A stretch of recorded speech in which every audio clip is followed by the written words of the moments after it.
Assalamualaikum warahmatullahi wabarakatuh. Halo warga belajar.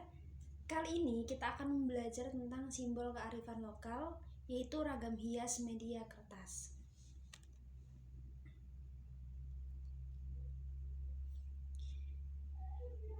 Kita akan belajar tentang makna motif.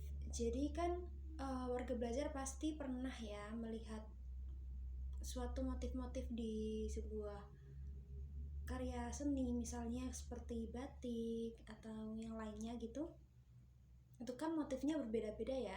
Itu karena Indonesia itu memiliki banyak ragam budaya, sehingga semakin memperkaya motif ragam hias dan makna motif yang mendalam. Hal itu bergantung pada yang pertama sejarah budaya, kedua kepercayaan yang dianut, dan yang terakhir tradisi adat istiadat masyarakat di tiap daerah. Jadi motif itu memiliki ciri khasnya sendiri sesuai daerahnya masing-masing.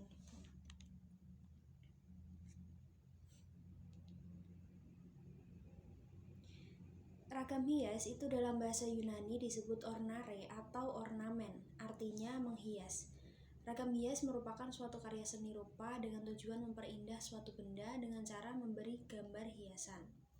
Nah, ragam hias ini memiliki pola yang diulang-ulang dalam karya seni atau kerajinan, berupa tenunan, tulisan atau batik, songket, ukiran, dan pahatan kayu atau batu.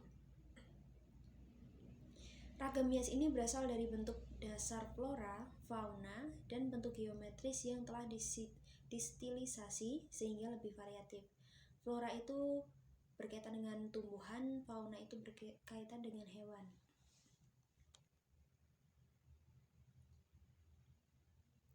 Jenis ragam hias. Jadi dalam ragam hias itu memiliki beberapa jenis. Yang pertama ada ragam hias flora. Jadi ragam hias flora ini tuh terinspirasi dari tumbuhan. Nah, contohnya seperti pada gambar ini. Jadi motifnya itu mengambil dari bentuk-bentuk tumbuhan, misalnya seperti bunga kayak gini. Nah, ini ragam hias flora. Kemudian ada juga ragam hias fauna. Jadi ragam hias fauna itu terinspirasi dari objek gambar binatang. Seperti pada gambar ini gambarnya kupu-kupu. Tapi pada ragam hias fauna ini biasanya dikombinasikan dengan ragam hias flora. Misalnya ada daunnya ini. Nah, ini ragam hias fauna. Kemudian yang ketiga ada ragam hias figuratif. Nah, ragam hias figuratif ini merupakan ragam hias dari bentuk dasar manusia dengan penggayaan. Nah, pada gambar ini ada gambar manusia yang dibuat sebagai motif ragam hias ini. Kemudian yang selanjutnya ada ragam hias geometris. Nah, ragam hias dengan pengembangan dari bentuk-bentuk geometris seperti unsur, garis, bidang, dan ruang. Nah, ragam hias ini banyak ditemui di Jawa, Kalimantan, Sumatera, Sulawesi, dan Papua. Ini ya, dari bidang-bidang dan garis-garis itu ragam hias geometris. Okay, next. Ada contoh ragam hias geometris seperti pada gambar ini. Jadi ini beberapa contohnya ragam hiasnya. Ini motif hias garis lengkung dengan bulatan. Kemudian ini motif hias zigzag atau tumpal dan motif hias pilin.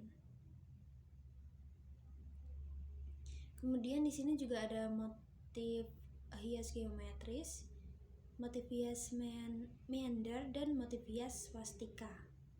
Seperti ini ya, warga belajar. Oke, ada juga pola ragam hias. Jadi yang pertama ada pola simetris.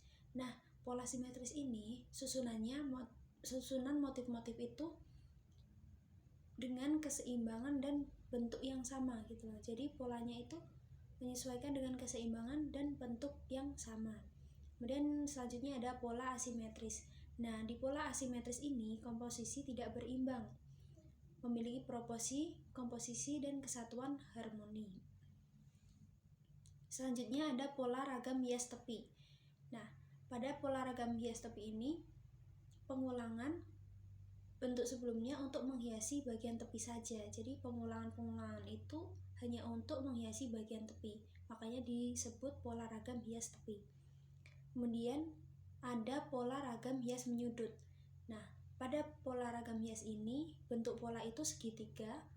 Bentuk ragam hias ini berbeda dan disesuaikan dengan bentuk yang ada.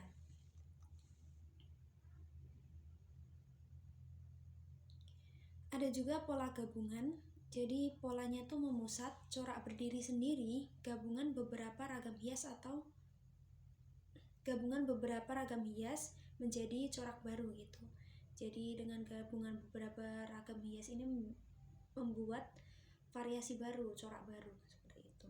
Kemudian pola beraturan dari bidang dan corak yang sama dan pola mengulang bentuk sebelumnya atau ukuran sama gitu. Yang selanjutnya ada pola tidak beraturan. Nah, ini terdiri dari beberapa motif berbeda, pola proporsi dan komposisi tidak seimbang.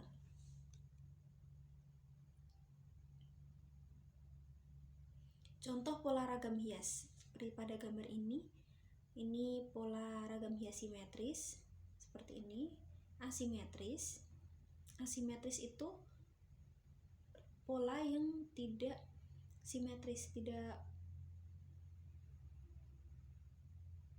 urut gitu loh. Nah, kalau yang ini kan simetris. Kemudian tak beraturan. Nah, ini tak beraturan kayak gini. Kemudian pola ragam tepi tadi yang hanya digunakan untuk menghias tepi-tepinya saja. Kemudian menyudut seperti ini. Gabungan, pola ragam gabungan. Kemudian beraturan. Next, kita ke keterkaitan unsur dan prinsip pada motif ragam hias. Nah, jadi motif ragam hias ini memiliki keterkaitan pada unsur dan prinsip karya seni rupa. Yang pertama, pola ragam hias motif geometris. Jadi pengulangan garis miring naik turun dengan tinggi sama menjadi pola simetris memberikan kesan ritme atau irama statis. Jadi ada pola naik turun dengan tinggi sama, itu menjadi pola simetris dan memberikan kesan ritmis gitu loh. Irama statis. Itu kan prinsip dari seni rupa. Kemudian garis miring naik turun itu kan unsur dari seni rupa. Tuh, jadi ada keterkaitan. Sedangkan yang tinggi rendah berbeda menjadi pola asimetris. Ini pada gambar di sini itu memberikan ritme atau irama yang dinamis. Kemudian ada juga pola ragam hias flora. Jadi pola ragam hias di samping itu merupakan pengulangan motif flora dominan bunga. Ini memiliki susunan yang sama dari unsur warna, bentuk, proporsi, sehingga membentuk pola simetris. Lanjut. Pola ragam hias flora ini pada pola yang flora buah dan daun ini pengulangan susunan yang berbeda baik warna. Jadi terdapat pengulangan susunan yang berbeda baik warna, bentuk, ukuran yang menjadikan pola asimetris dengan balance atau keseimbangan yang sama baik dari pengulangan bentuk, ukuran, dan warna. Ini ya. Kemudian pola ragam hias fauna. Jadi dengan bentuk dasar motif burung merupakan pola simetris karena memiliki pengulangan yang sama. Secara keseluruhan, pola ragam hias ini memiliki ritme dan balance simetris. Pola ragam hias fauna ini yang di samping ini kan pola ragam hias kuda ya. Ini merupakan pola asimetris. Kalau yang ini kan tadi yang simetris. Kalau yang kuda itu asimetris karena tidak urut juga ya ini.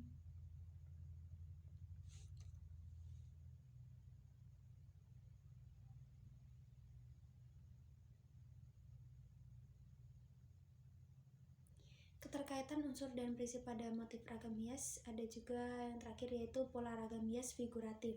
Jadi pola ini tuh disusun dengan pola yang memiliki kesamaan antara kanan, kiri, atas, bawah, dan teratur sehingga menjadi pola yang simetris dan memiliki ritme yang statis baik dari warna ataupun dari ukuran dan bentuknya.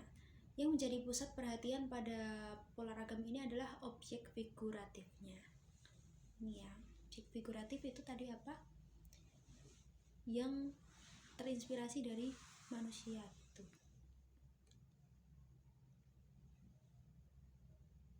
Oke, itu tadi materi tentang ragam hias. Untuk selanjutnya warga belajar bisa mempelajari materinya lebih dalam dan mengerjakan soal-soal di e-learning yang akan diberikan pertemuan selanjutnya. Terima kasih atas perhatiannya. Tetap semangat. Wassalamualaikum warahmatullahi wabarakatuh. Dadah warga belajar.